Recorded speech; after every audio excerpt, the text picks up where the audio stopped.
Hey girls, welcome to this video about writing the compare and contrast essay. We're going to use this video to help us formulate our compare and contrast essays for Apocalypse Now and Heart of Darkness, and also to inform our later essay, the CRP, where I'm going to ask you to compare two texts of your choice from this semester. So please be sure to take notes on this video.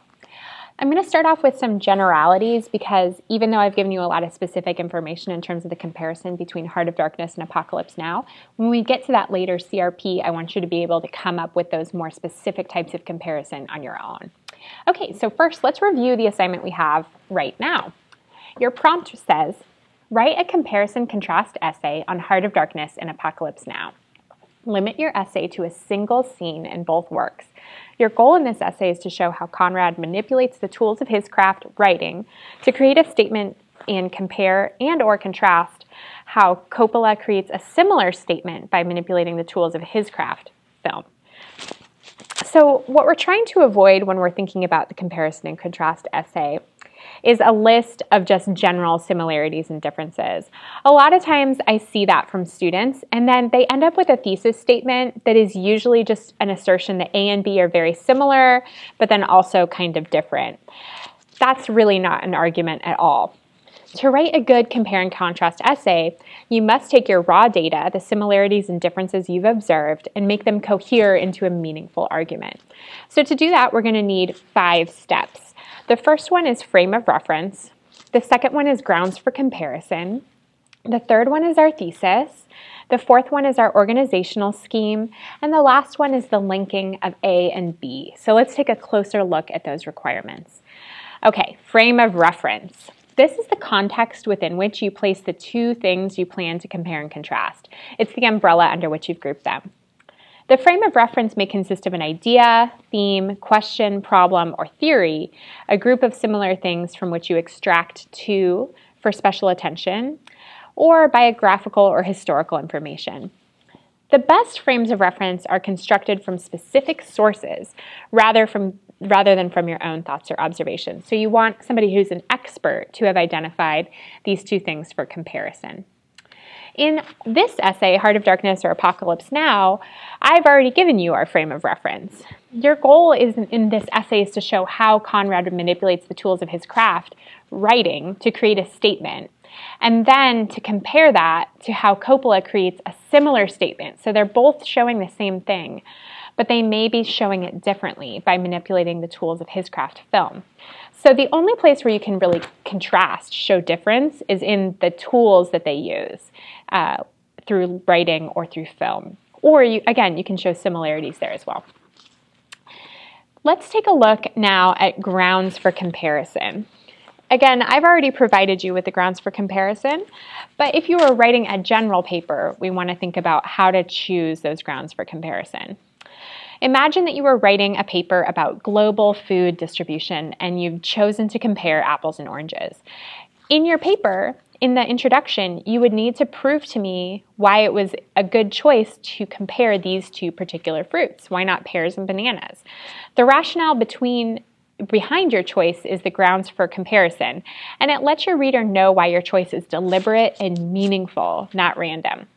So let's imagine a second scenario. Imagine you were asked to write a paper about abortion, specifically about the discourse of domesticity or how the home life is viewed in the abortion debate.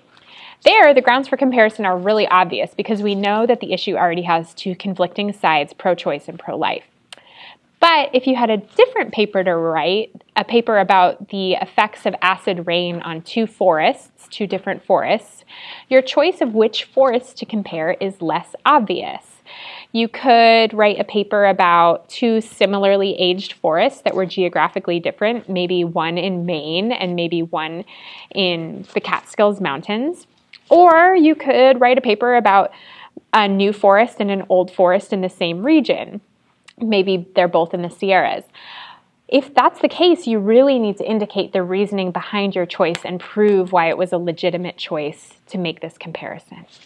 Okay, so once we have our frame of reference and our grounds for comparison, we get into the thesis. The grounds for comparison anticipates the comparative nature of our thesis.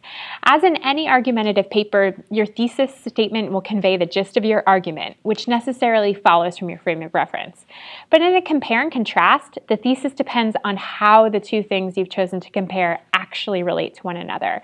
Do they extend, corroborate, complicate, contradict, correct, or debate one another? So we need a really specific verb to describe the relationship between them.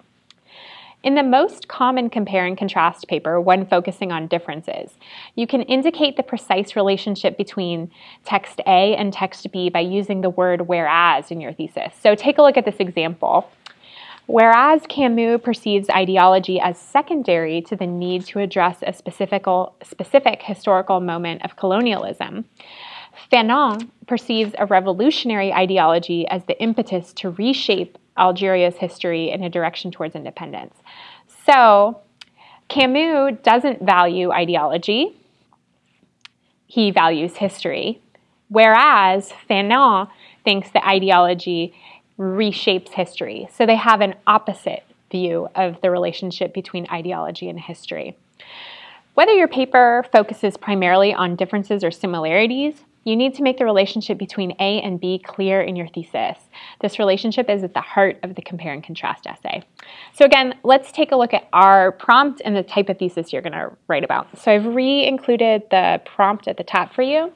And what you'll notice is that your thesis needs to make an argument about the similar statement made by the two authors, but you can argue that they achieve that effect either through similar or through different techniques. All right, once we've got our argument, we need to think about the organizational schema. That's how we're going to organize our essay. Your introduction to this paper will include your frame of reference, the grounds for comparison, and the thesis. And then there are two basic ways to organize the body of your paper. The first is called text by text, and then in that one you'll discuss all of A, and then in a new paragraph, all of B. You could alternately use the organizational schema point by point, where you alternate points about A with comparable points about B. And then you organize by the type of argument you're making about each text. So how do you decide which one you're going to use? If you think that B extends A so that there is a similarity between the two texts, you'll probably use a text-by-text scheme. If you see A and B as engaged in a debate, a point-by-point scheme will draw attention to the conflict. Be aware, however, that the point-by-point scheme can come across as a ping-pong game because you keep bouncing back and forth between A and B, A and B. You can avoid this effect by grouping more than one point together, thereby cutting down on the number of times you alternate from A to B. But no matter which organizational scheme you choose, you do not need to give equal time to similarities and differences. In fact, your paper will be more interesting if you get to the heart of the argument as quickly as possible. So thinking about our essay on Heart of Darkness and Apocalypse Now, since I've already asked you to write about a similar statement between Heart of Darkness and Apocalypse Now, the best organizational schema seems like it'll be text by text. So let's look at how to outline that one. It'll look like this. You'll start with your introduction, then you'll have body paragraph 1, which is your first text, that's text A, and you'll deal with various aspects of text A, perhaps setting, perhaps character traits, and then perhaps author's craft and style. Then you'll have body paragraph 2 about your second text, text B, and there you'll organize your paragraph the same way, so you'll go in the same order in terms of what you're analyzing, setting, character, author's craft, style. And then finally, we'll wrap up our essay with the conclusion. Alternately, here's the point-by-point outline. Again, you'll start with an introduction. Then in your first body paragraph, you argue about the first similarity or difference between the text, for example, setting. And then you provide your reading of the first text, and then you provide your reading of the second text. Then in the second body paragraph, you examine the second similarity or difference. And again, you analyze the first text and then the second text, and you want to maintain that same order. So first text 1, then text 2.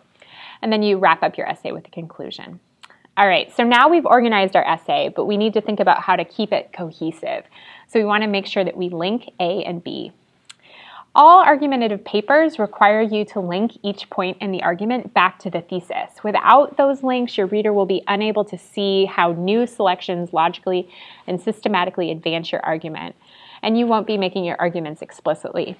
In a compare and contrast essay, you also need to make links between A and B in the body of your essay if you want your paper to hold together. So to make these links, you want to use transitional expressions of comparison and contrast like similarly, moreover, likewise, on the contrary, conversely, on the other hand, and contrastive vocabulary. Here's a nice example from Southerner Northerner. As a girl raised in the faded glory of the Old South, amid mystical tales of magnolias and moonlight, the mother remains part of a dying generation.